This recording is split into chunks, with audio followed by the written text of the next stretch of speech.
Your immersive experience has been hijacked. It is highly recommended that you disconnect. Good evening and welcome to the Immersive Experience, a podcast about you, for you, from you. I like to let you know that I won't be hurting any feelings tonight. And that is because we have the pleasure of speaking with and diving into the mind of a storyteller who thrives in the shadows, where danger pulses through every page and suspense lurks in every line. Jason T. Seals is a master of thrillers and crime fiction, a writer who doesn't just craft stories but orchestrates high stake adventures that grip readers by the throat and refuse to let them go. With his My City trilogy, he pulls back the curtain on a world of organized crime, moral ambiguity, and heart pounding stakes, all while grounding his tales in gritty realism and unforgettable characters. But Jason is more than just another Arthur. He's a builder of worlds, both on and off the page. When he's not weaving tales of underworld intrigue, he's dismantling computers, immersing himself in video games, or deepening his knowledge of computer science. A man of faith, family, and fierce creativity. Today, we are going to hop into Jason's journey from dreaming up stories to publishing them as compelling as the fiction he writes. So buckle up because today we're going deep into the mind of a writer who knows how to keep us on the edge of our seats. So, ladies and gentlemen, help me welcome Jason T. Seals. Hey, Hello. how you Hi. How doing? are you? I'm doing pretty good. I had to make sure you was talking about me. I thought that was somebody else. I Why didn't know wouldn't that I was be me. talking about you? What you mean? What? What? I did all of this for you. It's for you. All of this. Yes. How So, are you? I'm doing pretty good. Enjoying this nice sunny Kansas City day. How you doing? I'm doing well. I can't complain. Although, we all got some complaints, but what good would it do if we sat around and complained about it? Well, nobody listen to it, so hey, you just gotta keep it I moving and keep I quiet. I listen. Oh man. So I want to hop right in and I want Okay. to your writing plunges readers into dangerous, high stake worlds. What real life experiences or obsession fuels your fascination with crime and suspense? Oh, uh, that's hard to explain. Hard to grasp. Hmm. Just everyday life when you see it when our neighborhoods are kind of filled with that, so you just see Hmm. it and take it. I took it and just started writing about it. Basically, put a little twist to it. Um, Walking home, it's danger everywhere you go. So looking at it on TV, looking at it on movies, I just took it and just put it into a book and just kind of let my imagination run wild, see where it led me. I like that. Okay, so just put it in a book. Let your imagination run wild. See where it takes Basically, you. And basically, yeah. And you write off of, like you said, you write off of real life experiences, things that you've seen growing up in your communities and different things like that. Well, we haven't. I don't think we ever seen a black person take over Italian mafia before, but Mm-hmm. but it was just something I had an idea when I was in high school about a black man running Kansas City, underground Kansas City as a lawyer, and he had two sons, and I kept going with it. The story has went from one book to three books to 25 books. It's gonna be 25 books when I'm sitting down with it.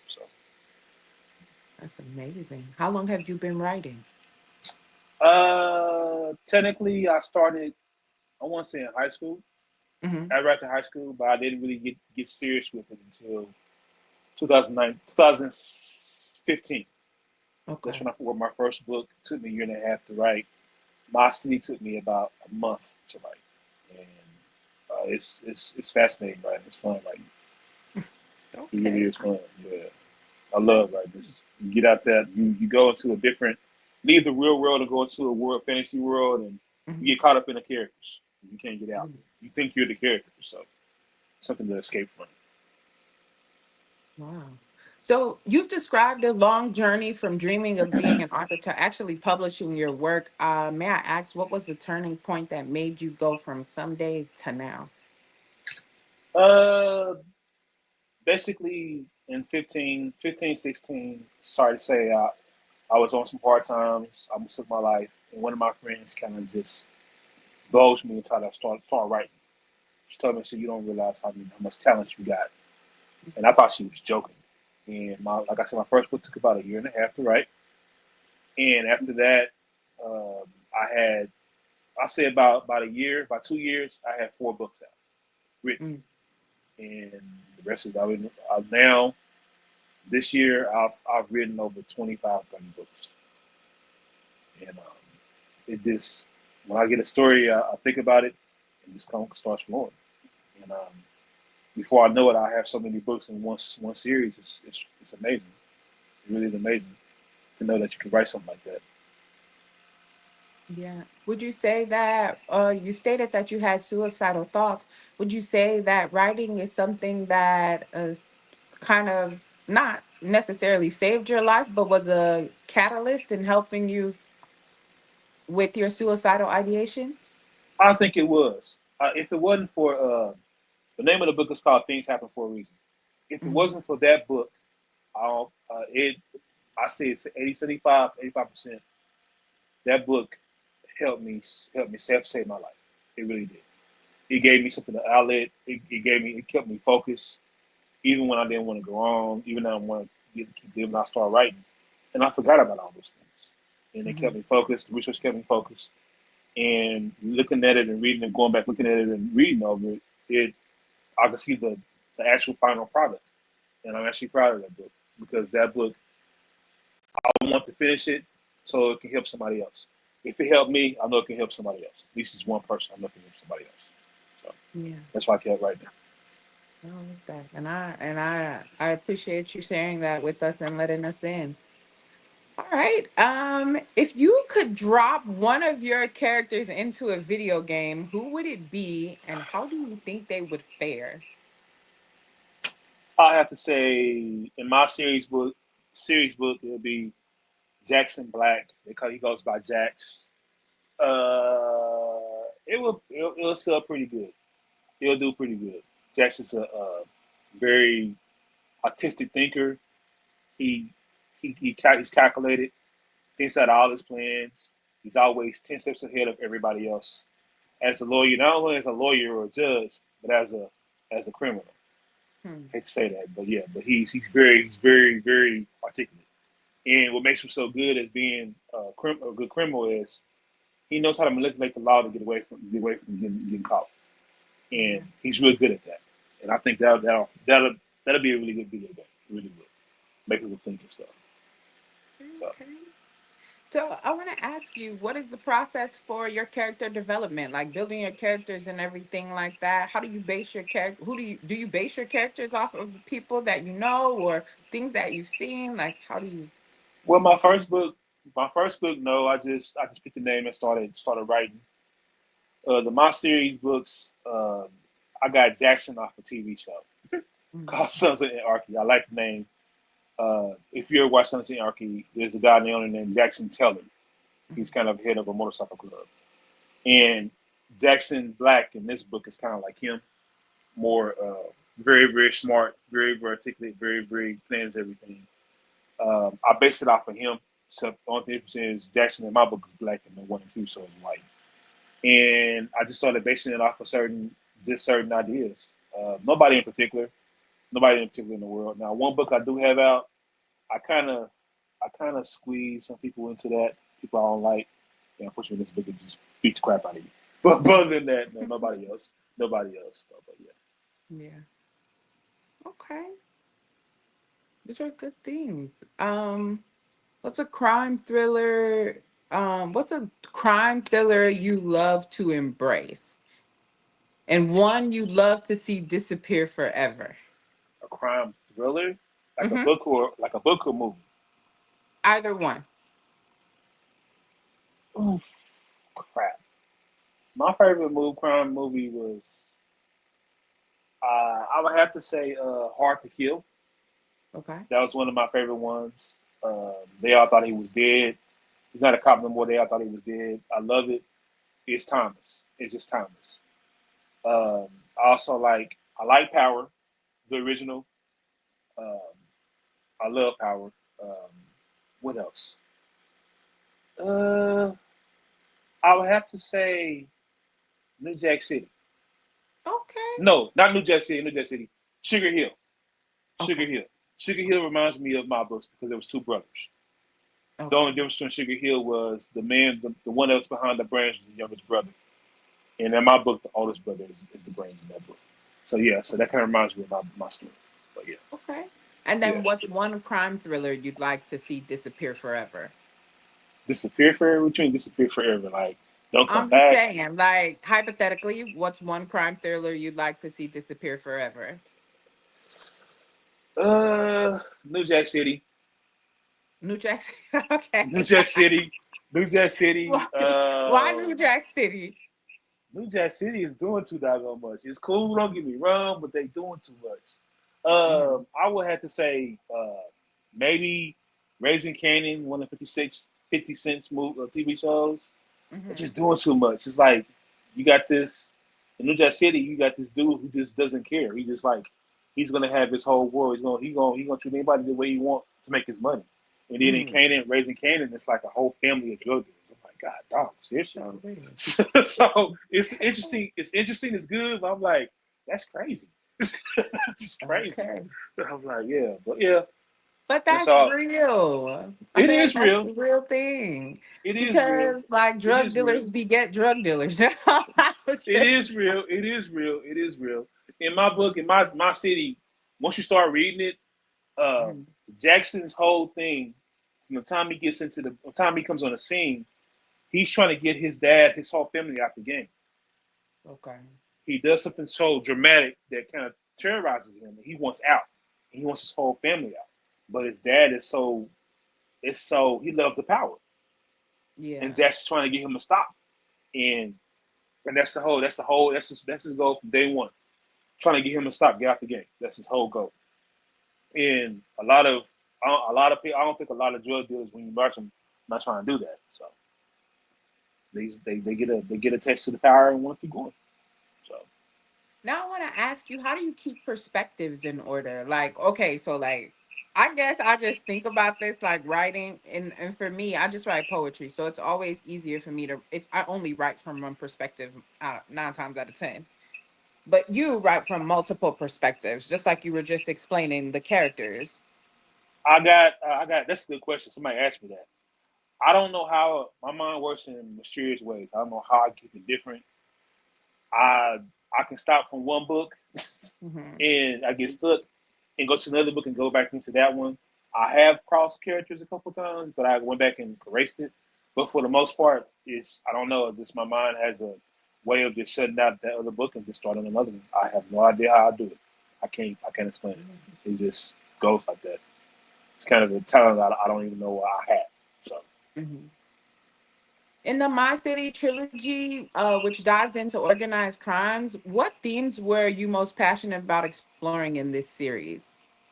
the law, the law back in the '60s, '70s, '80s, and '90s. Um, the fact that uh, how they did crime dealing with black folks in that era. Mhm. Um, and I did a lot of research on everything. Um, and what else did I spoiled everything. Judgmentship. It's like when now it's two characters. It's Quincy and it's Jackson. When Kim Quincy came up on the scene and was building up everything, he just changed the whole game in the book. Mhm. And by him being black, everybody knows there's no such thing as a black gangster taking over Italian mafia. Nobody's ever seen that before. So for him to do that and just make everybody a lot of money and have so Mhm. much power, it's unheard of. It's unprecedented. So for somebody to do something like that, it's I spoil that a lot. It was a lot of prejudice in the book because here you got all these Irish guys and you got this black guy over them, and they made more money than anybody did, and they ever did in their life. There was billionaires within 7 years, and he knew how to do it. And so I explored all that. I explored all the crime. I explored all the lawyer, the aspects of it, everything. So it was fun doing all the research and everything. It was really fun doing. That's nice. Let me ask you, what's the most dangerous or reckless thing you've done in the name of research? The dangerous. I can't say that online. I can't say that. I can't. Let's just say I went to somebody I knew and asked some questions about a certain item, but I can't say that. That's all I'm gonna say. Okay, That's all I'm gonna okay. say. All That's all right. I'm gonna say. I can't say nothing else. That's all I'm gonna say. All Yeah, right. I'm okay with that. I'm cool with that. So, do you have any unpublished works waiting in the wings? I do. My city has a fourth book coming out called Mm-hmm. My City: The Last Dangerous Gangster. I have a romantic book coming out called My Journey, My Story, Mm-hmm. and I have Things Happen for a Reason has a third installment coming out called Embracing My Calling. Uh, Things Happen for a Reason, Embracing My Calling. So, and I have a couple more books. I'm one book is called Never Saw You Coming. It's kind of I call it a lesbian book, but it's not really a lesbian book. But it's an intriguing book. I don't know Okay. why I call it that. So I I don't know call why I it a call it that. lesbian book, but it's not Yeah, I really a don't know. lesbian book. It's not really one because she's looking for her husband, her man for the longest. She finally found one. So, Mm-hmm. and I have another one called the Alexander Experience, and I have some several more in my head. I got one I'm working on now called the Cutthroat, Mm-hmm. and another one called In the Mind of a Hacker. So I have a lot of work to do. Um, it keeps me busy, keeps me focused. And my city is supposed to be. I'm working on the fifth book of that one right now. It's called My City: The Next Generation. And so yeah, so I have a lot of work to do. And like I said, it's fun writing. It's fun writing. I So like that. I know that one book that we've talked about like a lot. And you even asked me a question. So and also I want to tell you that I've been doing some thinking. We'll uh oh, talk. And so, oh Lord, but digging your thinking. what does that mean? Nothing, nothing, Boy, nothing, nothing. So nothing. That sounded nothing. very like ominous, very like, oh my No, gosh, no, she's been hey, thinking again. What's next? The world's gonna be doomed. Like, hey, nothing. I'm dang. not saying nothing. I'm What? not You saying. said a I'm lot. not. The I'm tone, the not saying a intonation in your word. voice. It I'm says not a saying a lot. You don't word. gotta say nothing. Oh gosh, she's been thinking again. Golly, that's crazy. You This is a always thinking. lady. You I always shouldn't thinking think. about something.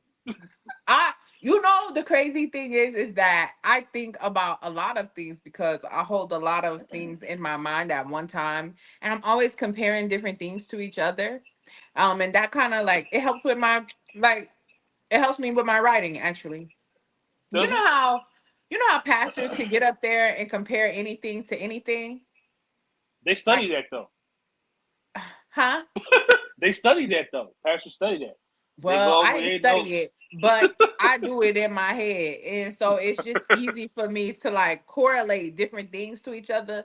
And so I'm Mhm. always sitting here thinking like of the most unparalleled thing to go with the most obtrusive thing. And you just kind of like, that actually works. You silly. You silly. Y'all You never had no silly. moments like that? I do, and like when I'm okay, Yes. like when I told you, I don't remember I told you this. So like in my romance book, Mhm. well, I go back. Things happen for a reason. So I don't know if I told you when I was the second book is out, avoiding temptation. So I was going over the book, trying to make sure it was cool, and when I write stuff, I don't realize I write it, so I go back over and read it. Mhm. And so there's one part, not trying to give the book up, dealing with depression, and she was trying to like get her husband to realize she made a mistake, and she's is really emotional. She's crying, and she's begging him to like, look, I'm sorry for what I did. I need help. I really, really need help. Mhm. I did notice I wrote this part, and she was. it was to the point where she was like, when you read it, you can feel the intense. You can feel that she was sincere. Tears coming down her eyes. And when I read that, I had to put it down for 2 weeks because I started crying. And it's something I wrote. Mhm. So I'm like, yeah, and that was it got to me. I'm like, okay, that's not good. that's not good. So yeah. Oh, So I get that's what you're saying. good. That means your writing is No, compelling. You're a no, compelling writer. no, no, What? no. That's You not even compelled yourself.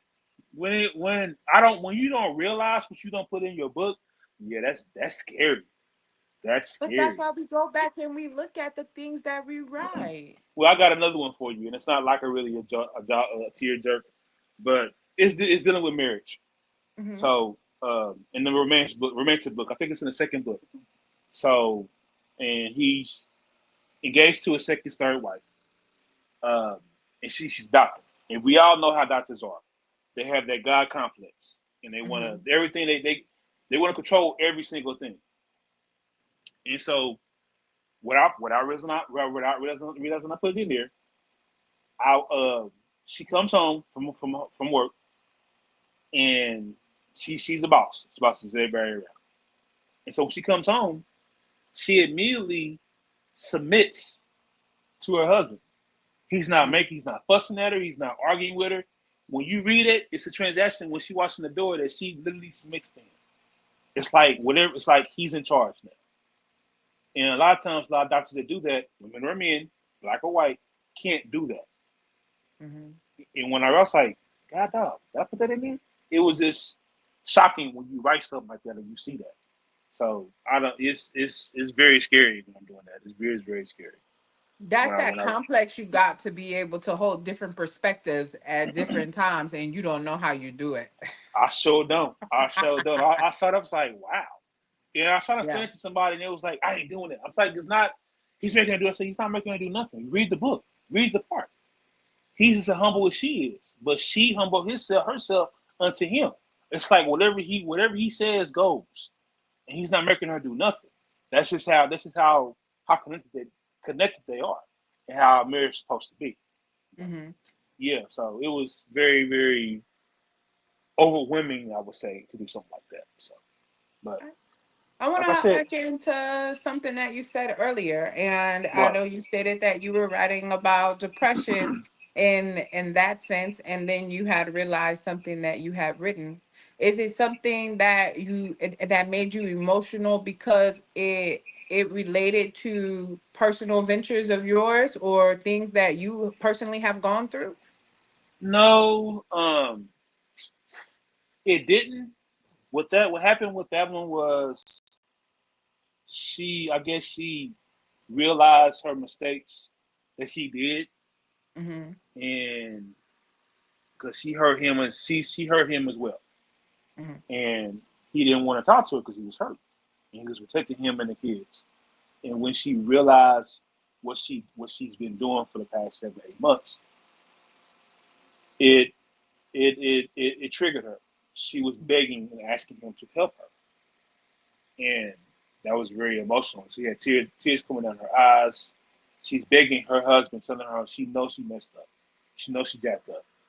But I'm begging you, I'm begging you, please help me. And I'm trying not to get teary eyed now. It's like when somebody actually realized that and asked for help, that's kind of it's kind of a breakthrough, but it can be kind of emotional as well too. So when I saw that, I just couldn't. I had to put it down for a while. It was just heartbreaking. It What do really you was. hope that this message that this book gives to the audience that decides to read it? That's a good question. The question I asked not everybody this question in this book. I think I asked you this. The question I asked: if your spouse or your wife or husband told you to get the f out your house after 7 8 months of you trying to like help them, they're depressed, their mother just passed away, and they don't want you to get out. And Mhm. you got kids and they're little, like 5 and 3. They should tell you to get the f out the house, like literally cuss you out. I would ask it if would they leave. And I got a lot of different answers. Everybody's married. Everybody has different perspectives. Um, I don't know if I would leave or not. Mhm. because it would be very painful because I'm trying to help my spouse out and she keeps pushing me away.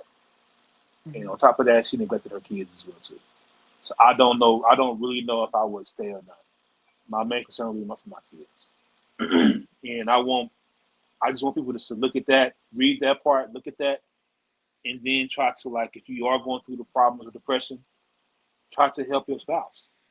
Um, try to stick in there with it unless it pushes you away or they push you away.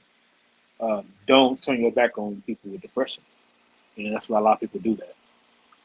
I'm going through depression right now, um, and technically the person I was with is doing that to me right now, and it's hard. I have to like pray a lot because I'm by myself, Mhm. and it's so overwhelming. It's so it hurts a lot, and I can see where she was coming from. But when you got somebody that actually is trying to help you and you pushing them away, that makes it even harder on the person that's trying to help you. So I just wish that somebody would read that and try to still keep helping, try to still keep trying to get through their spouse. Help them because it's going to be kind of hard when they're going through that. And everybody's Now, situation is different. Everybody's situation is different. well, what would your advice be to the person who is being pushed away, who has tried, who has feel as if they've tried everything, as if they've done all that they can do, and the spouse just won't do? Pray, back up, step away for a little bit and pray. Don't give up. Pray and ask God what you want them to do. Leave me what to do, and don't Mhm. give up on your spouse. Don't give up on your spouse. Even though they're pushing them away, do not give up, and God will lead you in the right direction in that situation. That's all you can do at that I want particular to. point. What is the biggest lesson that life has taught you about love? Communication, communication, uh, being upfront with everybody, but communication. The Mhm. biggest problem with marriages and life and relationships, it's not, it's not infidelity, it's not money, it's not the kids, it's communication. We do not communicate with each other. And when you don't express or communicate what you feel, that can hinder your relationship. That's the biggest, and forgiveness too. You gotta be willing to forgive, communicate and forgive. If you don't have those two things, it's not gonna work. It is not gonna work. You have to be able to talk things out. You have to be able to open up. And if you can't do that, you doom from the beginning. You doom from the beginning. So that's what I think is the biggest. What I've learned is communication. Okay, I like that. That's a good lesson. You All silly. right, so you're a tech enthusiast. You're God, a you gonna go to that? tech enthusiast. Okay, what's your Yes. question? What's your question? Has has AI or emerging tech ever sparked an ideal for a story? No, No. no. Yes and no. AI. Everybody's not. Everybody think AI's just came around. AI's been around for almost 30, 20, 30 years. Hmm. I liked it. My opinion is I liked it when it was still when it was still private. I think now it's gonna get. I think now since everybody's open, it's open source. People don't know how to handle it. I thought about putting it in one in my computer book. I'm still thinking about doing it. I'm not certain yet. Um, I'm trying to figure. I'm still developing that computer book. It should have been out. It should have been done by now, but I'm still developing it. Hmm. So it's. But yeah, I don't. Yeah, nah. I'm good with AI. If it wasn't so open source, I would use it a lot. I don't want to use it right now. Unless I have a closed source one. If I made I one of feel my it. own. So yeah. And a lot of people are using that to write their books, and it's coming out kind of bad. Oh yeah. Yeah, it's Oh, coming out. Oh yeah, I it's don't coming mean out. it like that. I meant it as like Ooh. with AI being like how it is, like writing a book about AI, or like that's what I mean it as. But I get what you're saying. I don't know if you're creative, use to me, and I don't want to be judgmental, but yeah, for me, using AI is not, I don't get to utilize my creativity.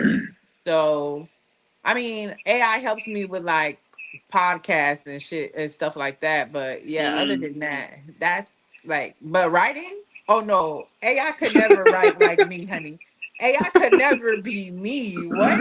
Like, no. I I think the crossed first, that. That crosses the line. I think the first time the world was actually introduced to AI, like on a major scale, was I think it was two movies when it came out with AI. Yeah, If you AI. remember, no, AI, Resident Evil, Oh, and Terminator. and Resident Evil. They had an AI assistants in Resident Evil, kind of evil, taking over the whole city, and then Iron Man.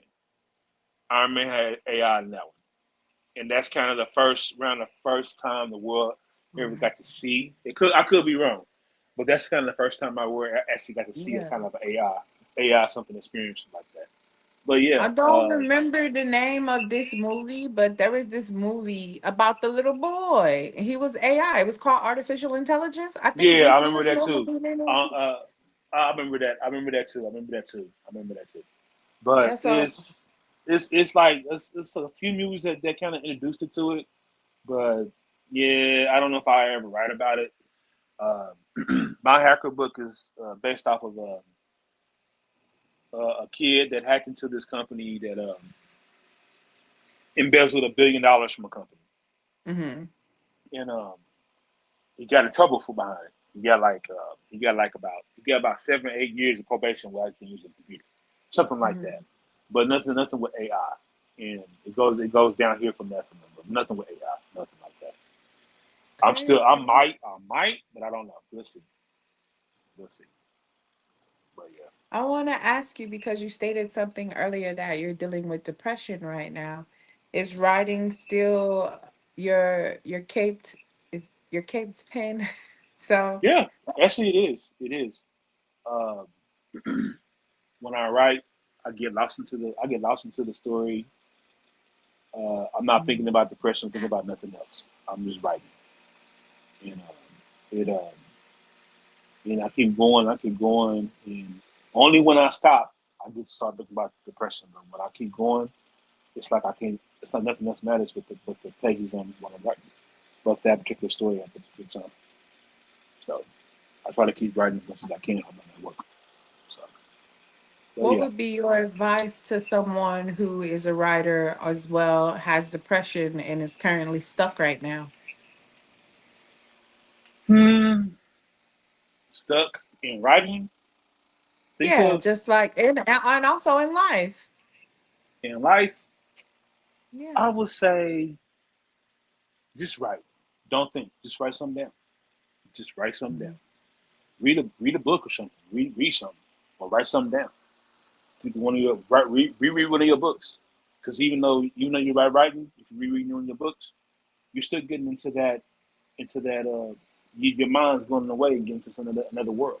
Read your book, and you'll find that when you're reading that book, you get lost into it. Mhm. While you're reading that book, you might get some good idea how what to put on your next book. Happens to me all the time. I could read the book, I was like, crap, that's a good idea. And I stop and go back to the book I was writing, working on. And it keeps your mind focused, it keeps your mind away from this, think about certain things. And Mhm. then just pray. I know everybody doesn't may not believe in God, but I would just pray. Something Mhm. to some kind of, if not to God, to Allah, to somebody, just pray and have them give you focus because it's depression is real, and you just gotta know the people that are there for you because it can bring you down. It can really can. You gotta keep going. So that's all I can say about that. How do you speak life into yourself? How do I speak life into myself? Absolutely. Uh, I tell myself it's gonna be okay. I pray and ask God to let me accept things that I can't control, and I pray and ask God to help me each and every day to get out of bed. Getting out of bed is the hard part. It really is. Once I get out of bed, I know I'll be okay. And it's the Mhm. only nights when I'm here between 12 and like 8 in the morning. I can talk to nobody. I just pray and ask God to help.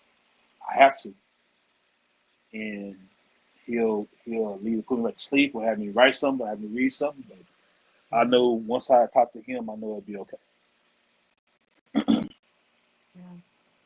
So I want to ask you, how do those values shape the morally complex worlds you write about, where right and wrong aren't always clear cut as far as faith and, God and different things like that?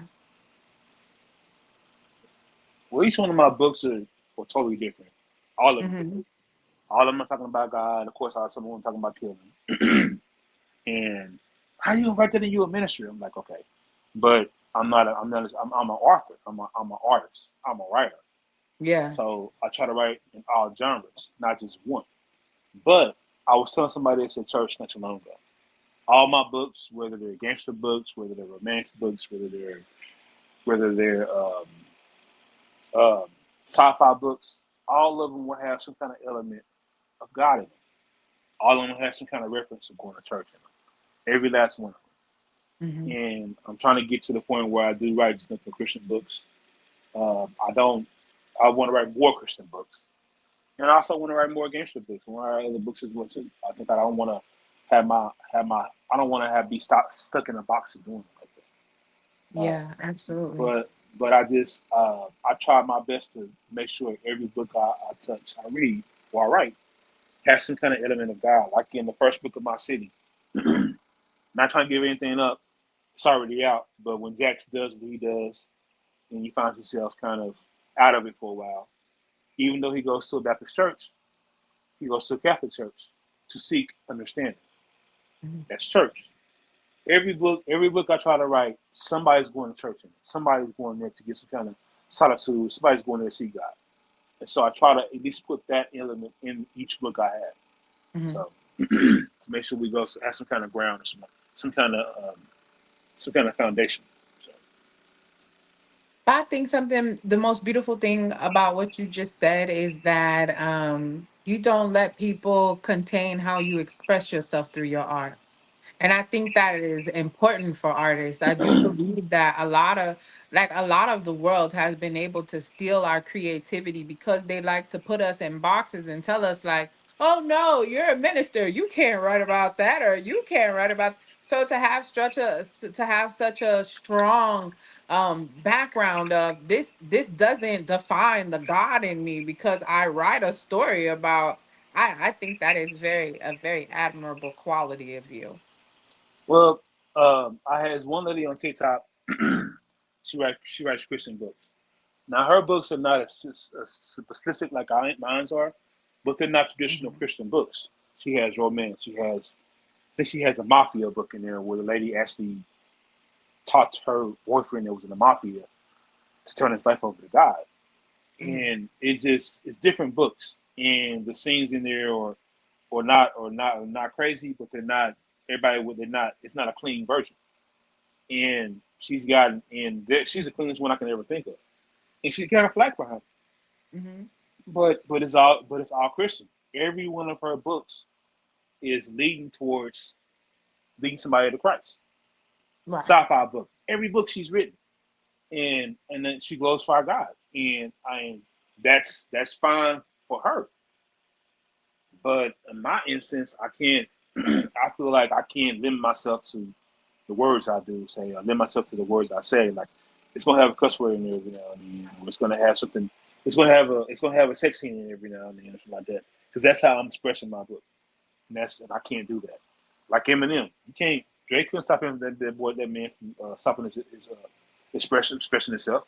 The man's talented. You can't stop him, and you can't stop an artist from doing that. And so. I feel that. I like that. So and I understand that completely because I think that takes me like so. I have a lot of conversations with people, and I'm sure you know Mhm. that. Oh, trust me, I know. Oh, trust me, I know. I So, know.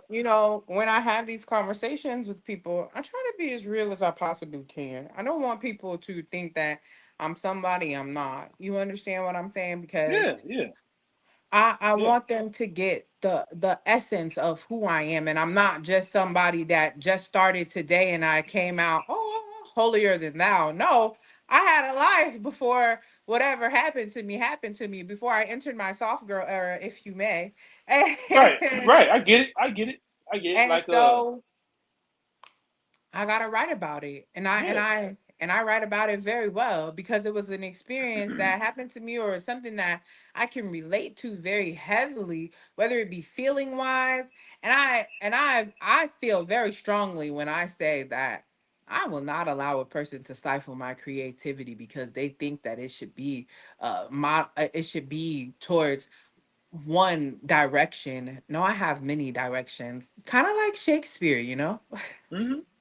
Like So what's that guy's name on Reading Rainbow? I can't think of his name. The one that Lamar did. Burton. So him, you can look it up when you get off here. Him and Lawrence Hmm. Fishburne was talking about this book that he wrote that he read for charity. Hmm. It's called "Shut the Fuck Up," Okay, and I like that book it already. you stupid. And he got he got he lost. He was reading it for charity, but he lost two sponsors for reading that book. Mm. And Lewis Fisher, you know how Lawrence Fisher is. He's like, you lost two sponsors for reading to say shut the fuck up. I was like, he said, yeah. And I was like, shit, you serious? Like, yeah. Mm. And it was for charity. The book was for charity. The book is done well, really well. It's got a lot of reviews on it. It's on Amazon right now. It's an interesting book. And I'm like, you trying to like block this man's artistry, really? And it was like, No. I'm like, it was like weird, and I can't do that. I went to all performing arts school. You can't block somebody's artistry, something like that. You can't do that. If people try to do that, Yeah. and I may get flack about some of the books I come out with, because all my City books have killing in it. All of them have some gore in it, but they also have somebody that's actually smart and articulate, and showing you how he manipulates the law, get around the law, so he stay out of jail. Hmm. My romance books has a lot of sex scenes in them. Don't get me wrong, uh, but if you read the book, all six books, he is on a journey trying to find his way back, and he started going. And his it's always included when he goes to church. He always goes to church. He always implies that. Matter of fact, he quit going to church for a while, and his second wife asked him who wasn't going to church at all, and started going back and asked him, "So when we go back to church?" And so by him going to church, let him get married and all that. So it's like I said, all my books have some kind of influence about church and God and Jesus Christ, Hmm. and that should be enough right there. But people don't. People think it's too, I guess, too nasty or too explicit. We shouldn't be talking like that. It's real life. They be doing it. You bet they It's not. real Y'all life. be up there busting it, flipping it, popping it down because you got It's 10 real. kids. It's real life. It's real life. Like I'm gonna tell you my book. You got the description of my last book I'm about to bring out Yeah, I the like my it. journey, my story. So I like like it a lot. you got a guy who's won Super Bowl who found out that his wife has been messing around with his best friend for 18 years, almost 18 years, 20 years, Mm. and come to find out that his daughter's not his, it's his best friend. Now he goes on a journey to figure out to find himself, to find out what God wants him to do because he's hurting right now. And you're gonna have some scenes in there, some scenes in the book where get somebody gonna be cussed out, somebody's having sex, but it's a journey. Yeah, And you so know, in that journey leads them, and that journey eventually leads them back to Christ. what So would you not do trying, in that yeah, situation? exactly. So you can't just read. It's a good book, it's an entertaining book, and I hope it helps somebody and hope it touches somebody to like know that you sometimes you got support from a lot of people to get your journey on. So yeah, Hmm. so it's just weird like that. It's just weird people do that, think like that. Go ahead. That remind me of that song, early one morning while you were asleep. I received a letter, but there was no address. See, you know the song I'm talking about? I know you're talking about. I know you're talking about. I Uncle know exactly what you're talking about. Sam, Yep, Uncle I remember Sam, that. I don't ever want to see you again. I Yeah, I remember that don't, song. I Yeah, I remember that don't. song. Yeah, I remember that song. Yeah, Yes, that's my jam. I yeah, I be living remember the that thing. song. I be jamming to that song. But that's Yeah, what I see. your story definitely, yeah. If you You still there?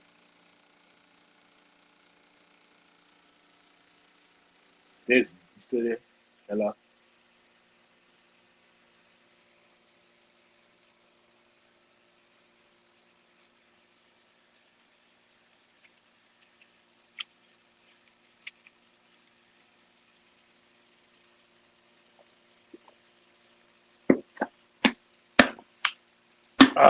I'm gone, huh? Dizzy, okay, hello. still okay? I'm here. I'm here. I'm sorry, I didn't know if you could hear me or not. I couldn't hear you though, so it didn't matter. My phone just did what it wanted to do on me. But Jason, I definitely appreciate you coming in here and Of talking to course, me, of allowing course. me to ask you questions, opening it up, being vulnerable with us. I love that. I can't wait to Stupid. read your books. So, Okay, all right. Like I said, I I got two more coming out. The my city, the Last Angeles Gangster, and then the romance book, uh, My Journey, My Story. Hopefully, all mhm. something be out real soon this year. So I hope you enjoy it because it's really, really, really crazy. It's got a lot of drama in it, a lot. But it's an interesting book though. It's an Well, interesting book. send me your link too, so then that way I can post it in the comments on this Okay, I once will. you post Well, are you after the live. just type in my name. I'll send you a link. I'll send you a link. But yeah, I'll do that. But it was nice being on here, and I thank you for having me. You And don't know how much easier just no problem. so hopefully we can do it again I when I got some more. appreciate Oh, you. you're welcome. Hopefully we can do it again when some more of my books come out and talk about those. So hopefully it'll be out real soon. Yeah, we can talk about a lot of things. I definitely want to put an artist panel together actually because I want to just talk all things crafts, all things like, writing, poetry, all of those things. I Okay. really do feel like, huh? Okay, go ahead. We can do that. We can just let me Yo, know when. yeah. I'm gonna Yeah. get the dates and stuff. I'm gonna definitely set it up. I Okay, got a few bet. other people that I wanna add into the mix. I'm gonna see if Patricia Ray would like to come on because she is another author that I'm crazy about her. And I'm sure I'm gonna be just as crazy about you. It's because let me tell you, even when I read your description, I had to send that message back like, yeah, I want to read this book. I was like, what? Oh This Lord. description put me what? I'm like, yeah, but everything that all the books that we've talked about that you're coming, even the love story, the My Journey one, I'm definitely interested in that one as well. So it's a lot of different works that you got coming out that got my mind like turning a little bit, and I'm like, yeah, I can't wait to watch that. But if you don't click leave, you can catch me in the green room. It's the backstage of this one. So if you don't click leave, you'll be able to catch me and we can chop it up real quick. I do got some things that I would like to say to you. Thank you so much for tuning in to the Okay. Immersive Experience, a podcast about you, for you, from you. I appreciate you all. I appreciate the support. If you haven't, make sure you go and support Jason T. Sills. You can find him on Amazon and purchase Peace. his books. Read the My City trilogy. Jason, did you have anything that you would like to leave them with? Just keep looking out for my books. I think you're gonna enjoy them. They probably blow your mind away like they did everybody else, but keep on looking out for them. You'll enjoy them when you get them. Have a good night. Absolutely. Have a good night. Thank you so much. You're welcome. Peace.